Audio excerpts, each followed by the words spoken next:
Hello students, कैसे हो। मैं संजीव धलारिया और आप देख रहे हैं मेरा YouTube channel SBM computer education. हम कर रहे हैं कंप्यूटर कोर्स इन एक्सेल पे हमने कर लिए थे 20 चैप्टर। आज हम करने जा रहे हैं 21st चैप्टर, जिसपे हम करेंगे PMT और FV फंक्शन, जो कि आपके फार्मूलाज के अंदर फाइनेंशियल में है। ठीक है, तो PMT मतलब जैसे पेमेंट, जैसे हम बैंक से कोई लोन वगैरह लेते हैं तो जो किस्त देते हैं पर मंथ, उसको हम निकालेंगे PMT के थ्रू। और इसके जस्ट अपोजिट, जैसे हम बैंक में हर महीने कोई अमाउंट जमा करवाते जाते हैं जिसको RD बोलते हैं, तो वो 2 साल के बाद या 3 साल के बाद कितना अमाउंट उसमें टोटल हो जाएगा वो हम निकालेंगे FV के थ्रू। ठीक है, तो चलो शुरू करते हैं।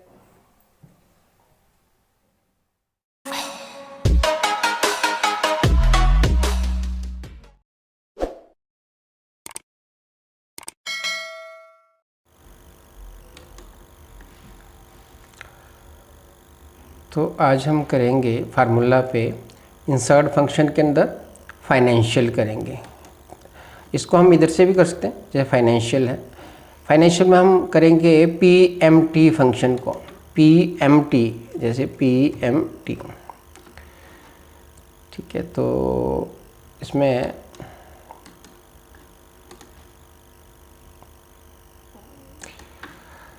पेमेंट, PMT का मतलब है पेमेंट। जैसे कि किसी लोन पे हमें पेमेंट निकालनी है तो यहाँ फाइनेंशियल पे जाओ और PMT, तो यहाँ पे ये PMT। अब रेट ऑफ इंटरेस्ट, जैसे रेट ऑफ इंटरेस्ट बैंक मान लो 11% ब्याज ले रहा है, बैंक से हमने लोन लेना, उसकी हमने पर मंथ किस्त निकालनी है, तो 11% ब्याज ले रहा है बैंक।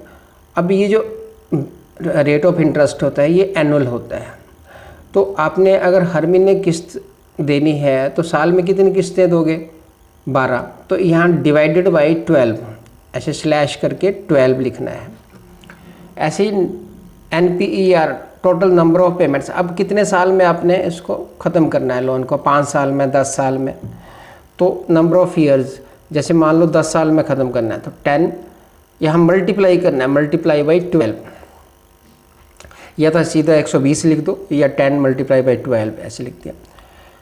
पेमेंट, PV होती है प्रेजेंट वैल्यू। प्रेजेंट वैल्यू में कितने का लोन है? मान लो ये 5 लाख का लोन, तो 5 लाख का लोन 10 साल के लिए 11% के हिसाब से कितनी किस्त बनेगी? फ्यूचर वैल्यू, फ्यूचर वैल्यू मतलब लास्ट में हमें लोन ख़त्म कर देना है तो 0 यहाँ पे। और टाइप जो है ये अब पेमेंट शुरू में करनी है, मंथ के लास्ट में करनी है, शुरू में तो 1 कर देना है, तो लास्ट में 0 और 1 ये 2 पैरामीटर पास करने हैं। FV फ्यूचर वैल्यू 0, टाइप में 1, ओके कर दिया। तो ये 6824 ये किस्त बन गई। किसके लिए? 5 लाख के लोन पे 10 साल के लिए। ठीक है, तो इस तरह से ये आपने पेमेंट निकालनी है। अब मैं क्या करता हूँ, देखो जैसे अब अमाउंट यहाँ पे लिख दिया, अमाउंट कितना अमाउंट है, रेट ऑफ इंटरेस्ट इधर लिख दिया मैंने, और नंबर ऑफ ईयर्स इधर लिख दिया, और ये मैंने EMI यहाँ पे EMI निकालना है। अब अमाउंट मैंने कुछ अभी मान लो कुछ भी डाल दिया, अभी तो लाख रुपए डाल दिया। रेट ऑफ इंटरेस्ट 12% कर दिया। नंबर ऑफ ईयर्स जैसे 5 कर दिया। अब EMI निकालनी है हमें, थोड़ा सा हट के कर दो बस यहाँ पे। अब इस जगह पे रख के हमें EMI निकालनी है, तो EMI वही फार्मूला, फाइनेंशियल पे गए और PMT पे गए, और रेट ऑफ इंटरेस्ट। अब रेट यहाँ पे अपने आप नहीं लिखना, हमें रेफरेंस लेना है इस सेल का, तो जो भी B7 पे है वो आपका रेट ऑफ इंटरेस्ट आ गया, डिवाइडेड बाय वैसे ही 12, डिवाइडेड बाय 12 लिखना है।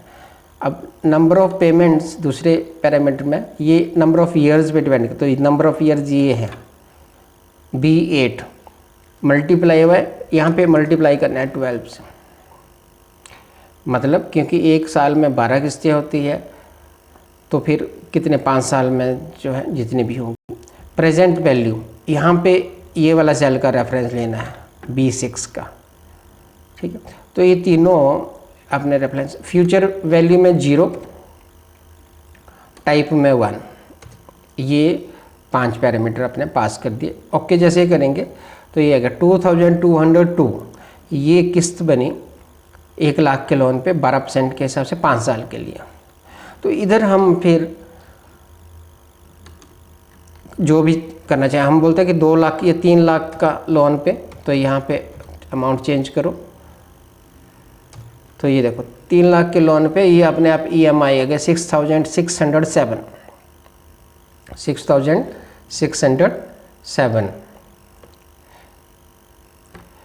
अब रेट ऑफ इंटरेस्ट मान लो 10.5% है, ठीक है। तो ये 11 इसलिए आ रहा है क्योंकि इसका जो डेसिमल प्लेसेस है वो 0 है। तो आप कैसे इसको चेंज कर सकते हो, होम पे जाके आपने पहले किया है, ये डेसिमल प्लेसेस बढ़ा दी। एक्चुअल में ये 10.5 है वैल्यू, तो डेसिमल प्लेसेस 0 थी तो 11% दिखा रहा था। तो ये रेट ऑफ इंटरेस्ट, जैसे रेट ऑफ इंटरेस्ट तो ये 6,392 बनेगी। अगर 9% इंटरेस्ट है तो ये देखो चेंज हो रही है EMI। 5 साल नहीं 6 साल के लिए करनी है तो 6 साल के लिए इतने EMI आ गए 5,367। तो जो भी आप यहाँ पे चेंजेस करके जैसा चेक करना चाहो कि कितनी EMI बनेगी, वो सारा यहाँ पे आता जाएगा, ठीक है। तो ये आपका है PMT फंक्शन आपने यूज़ किया। ऐसे मैं इसको कॉपी करता हूँ, ऐसे नीचे पेस्ट किया। अब हम करेंगे फ्यूचर वैल्यू। अब इससे उल्टा है, यहाँ पे FV फंक्शन हम यूज़ करेंगे। तो इसमें हम टोटल अमाउंट निकालेंगे, मतलब अभी हम बैंक में जमा कर रहे हैं कोई फिक्स अमाउंट, और वो कितना बनेगा कि 2 साल में या 3 साल में। जैसे मान लो ये 5-5 हज़ार हम हर महीने जमा करवा रहे हैं, बैंक हमें मान लो 7% इंटरेस्ट दे रहा है, 7%, और हम इसको 3 साल तक जमा करेंगे, तो हमारा टोटल अमाउंट कितना बनेगा। तो इसके लिए हम करेंगे इंसर्ट फार्मूला पे जाके फाइनेंशियल और FV फ्यूचर वैल्यू, ये है FV फंक्शन फ्यूचर वैल्यू। वैसे ही रेट ऑफ इंटरेस्ट क्या है, ये वाला इस पर क्लिक कर दिया, divided by 12, number of payments number of years पे डिपेंड करेगा, मल्टीप्लाई बाई 12, PMT ये आ गया। प्रेजेंट वैल्यू, इसमें प्रेजेंट वैल्यू शुरू में 0, मतलब शुरू में उस अकाउंट में कुछ नहीं था, जिसको हम RD बोलते हैं। बैंक में हम जमा करते हैं एक फ़िक्स अमाउंट, हर महीने ये हम करते जा रहे हैं, 5-5 हज़ार रुपये हर महीने जमा करते जा रहे हैं। 7% इंटरेस्ट दे रहा है बैंक, और हम 3 साल तक करेंगे उसको। तो हमारा जो 3 साल के पास पैसा होएगा वो 2,08,15 रुपीज़ बनेगा, ठीक है। ऐसे ही अगर हम 4,000 5,000 नहीं 4-4 हज़ार जमा करें तो क्या कितना बनेगा, तो इतना बनेगा। अगर बैंक 7% नहीं 8% ब्याज दे रहा है तो 1,63,223 बनेगा 4-4 हज़ार के हिसाब से। 5-5 हज़ार के हिसाब से कितना बनेगा, तो ऐसे 2,04,028। और नंबर ऑफ़ ईयर्स हम 2 साल ही जमा करें तो 1,30,530। तो यहाँ पे ये अमाउंट आता जाएगा। क्लियर हो गया। तो ये थी फ्यूचर वैल्यू, और ऊपर हमने किया पेमेंट निकाली, PMT, ये जो फंक्शन PMT फंक्शन यूज़ किया। तो ये EMI निकालने के लिए, ठीक है। तो इधर अमाउंट डालते जाओ, रेट ऑफ इंटरेस्ट, और ये तो ये 2 हमने PMT और FV, इसको आप प्रैक्टिस कर सकते हो अच्छी तरह से।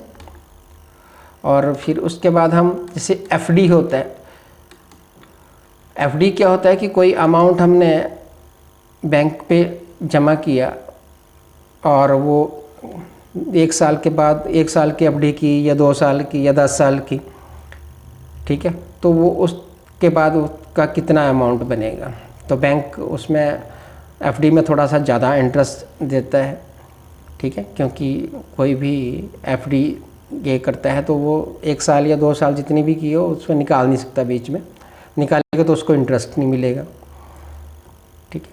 तो वो हम नेक्स्ट चैप्टर पे करेंगे, ठीक है। ओके स्टूडेंट्स, तो ये था चैप्टर नंबर 21 जिसपे हमने पीएमटी और एफवी फंक्शन यूज़ किए। उम्मीद है आपको ये पसंद आए तो लाइक करो, शेयर करो, कमेंट करो, और अगर आप ये पहली बार वीडियो देख रहे हो तो सब्सक्राइब करो, साथ में बेल आइकन प्रेस करो।